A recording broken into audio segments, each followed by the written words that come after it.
Okay, today I wanted to talk about a light practice that I have done in the past, and it has been life-altering, heart, mind expanding, it life-changing for me in a lot of ways, and I want to share this because I put posts about this kind of thing on Facebook and it doesn't come across the same. It's kind of like, well, that's nice. Because I'm trying to show more, getting to know Jesus Christ more than just reading about him and knowing about him, hearing about him. And so what I want to do here is just kind of display things. Well, first of all, I want to tell you about this light practice, and then even just tell a few examples in my life of really connecting with Jesus Christ in the ways that I have. Okay. So, this light practice, I don't take credit for it. I heard it first from a man named Mike Stroud, and he is just an amazing person. He had a podcast years ago that I just resonated with so much. And the poor man has been kicked out of the LDS church. They kicked him out. The truth is, you can't, how do I say this nice? That you can't be listening to the Savior directly, like be really interacting with Jesus Christ and have the higher, another kitty, have the higher, the people at the top of the church. How do you say this? You can't be in the church and be, I don't know how to word this.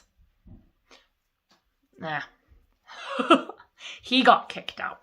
He has a close relationship with the Savior, and he got kicked out of the LDS church. You can't have competition. Because if you hear Jesus Christ clearly, you may get answers that are contrary to those in the LDS church at this time. And so anyway, so I give him all the credit. Mike Stroud. Amazing podcast if you can find his old podcast. Okay, so the practice it's called an hour with the Savior. Spending an hour with the Savior. And yes, that is 1 full hour. And back when I was practicing this, or back when I learned about this, the whole purpose. So first of all, you get up early, like 4 a.m. type of early. Like how committed are you to Jesus Christ? How committed are you to the Savior? Do you know what I mean? Like, are you committed to wake up at 4 for him? And I'm not pointing fingers because I know everyone's in a different place in life. But for me, that was me saying, am I committed enough? Do I actually want to hear him? Hear him directly? Do I want to hear him enough to do this for him? And so it was very important to get up early enough before the kids were awake. And the other part was to spend an hour with him. So what I did is I went to my couch, I got my notebook and pen, and I sat on my couch. And what you do is you spend an hour with him, whatever that looks like for you. For me, that was talking to him inside, even outside, because everyone was asleep in the house.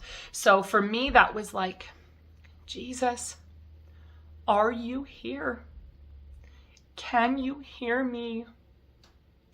Speak to him and listen, taking the time to actually, truly listen. So it's you and it's Jesus Christ. No one else.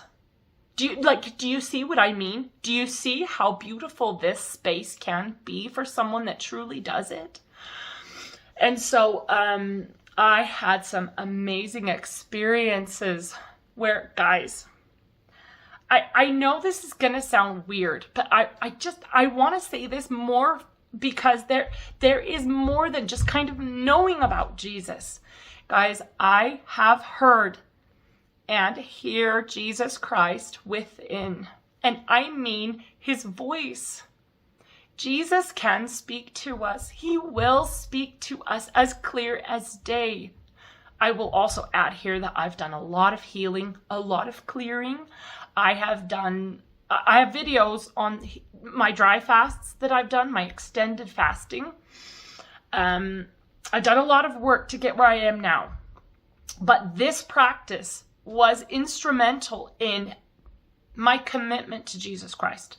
Now, again, everyone's in a different place. I am not saying you need to be doing this, because if you do not feel called to do this, it's not for you. I totally get that.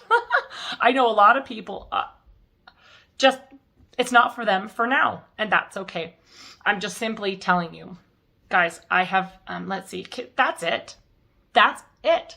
1 hour with the Savior. Practice it for 7 days, a week, okay?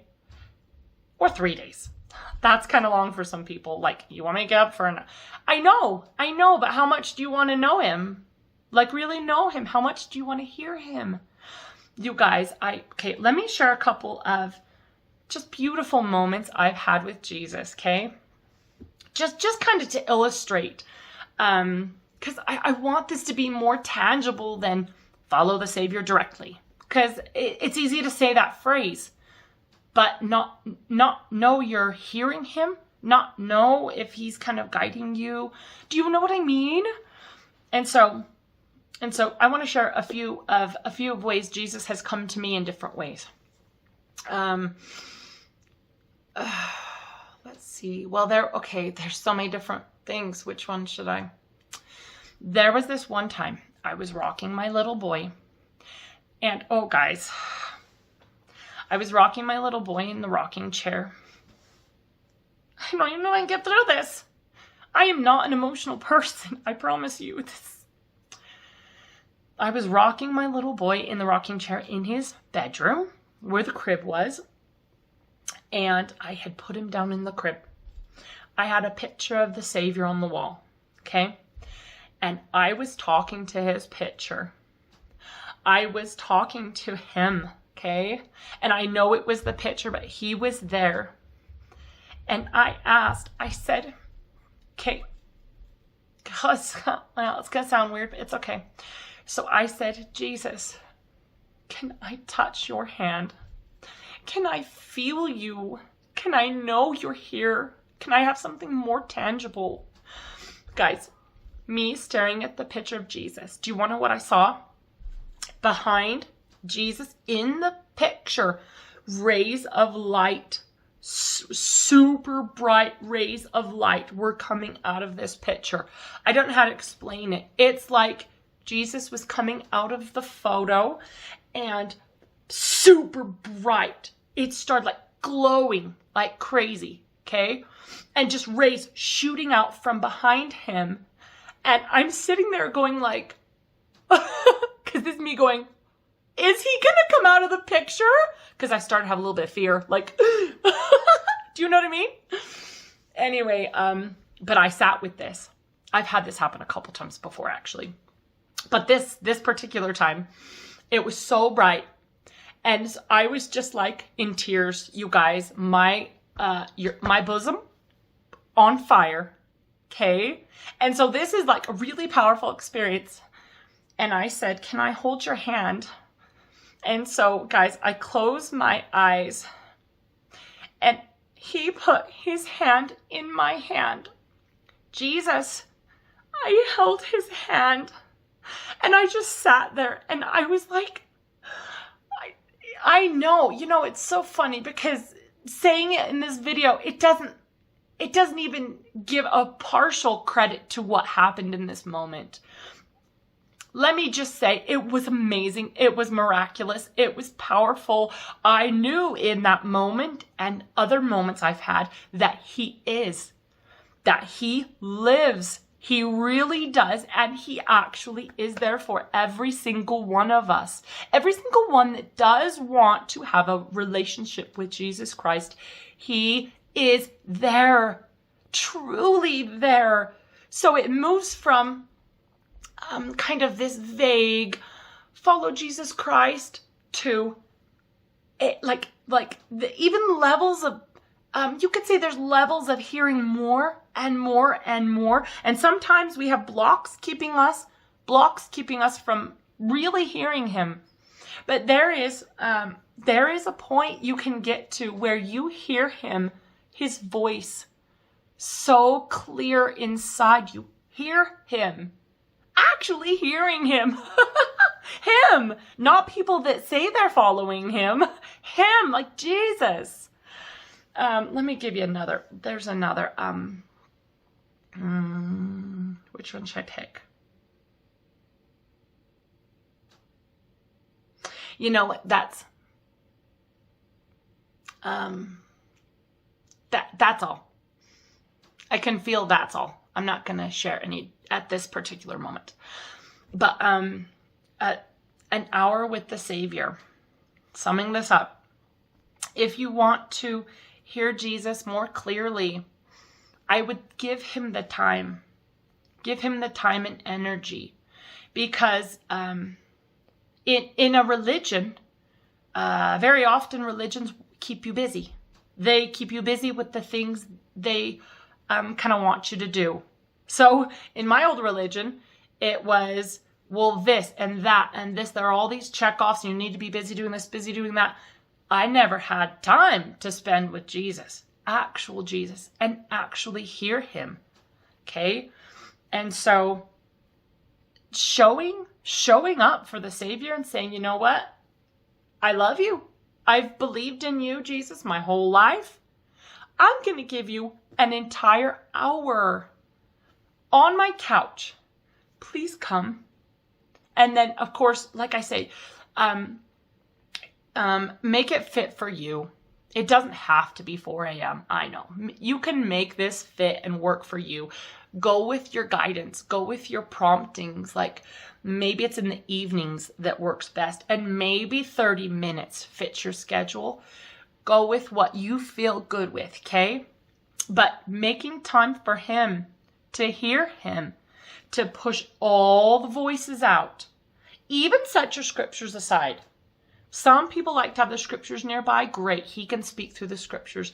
But for me, it was, Karen, set your scriptures to the side and hear me directly. Because he'll speak within, from feelings, from seeing things, from hearing his voice. There's so many ways he can manifest himself. From having his picture on the wall completely glow, okay? Completely glow. The first time that happened to me, I was so scared. I kind of ran out of the room. It wasn't scared. It was like, I'm not ready. That's what it was. It was like, I'm not ready to see him. Because we have this silly conception that we're not whole and that we're impure, and we're whole. We are pure. We literally can be vessels. Well, we are. We are vessels for the Savior to work through. And when you spend the time to hear him and listen to him, you can follow him. And when you really start to follow, he can guide you and tell you who needs your help, where they are, how you can help them. What are the next steps in my soul path? You can ask him, what do I need to be doing? Like what, I want to follow you, Jesus. What do you need me to do? Guide me. Okay, because there's a lot of people being guided by men in the flesh. And if you want to follow Jesus, you've got to hear him. You've got to develop this relationship with him. Okay, that's it for this. That's a good light practice. Go ahead and try it. Tailor it to your needs. It was life-changing for me. So I wanted to share that. Thanks, guys.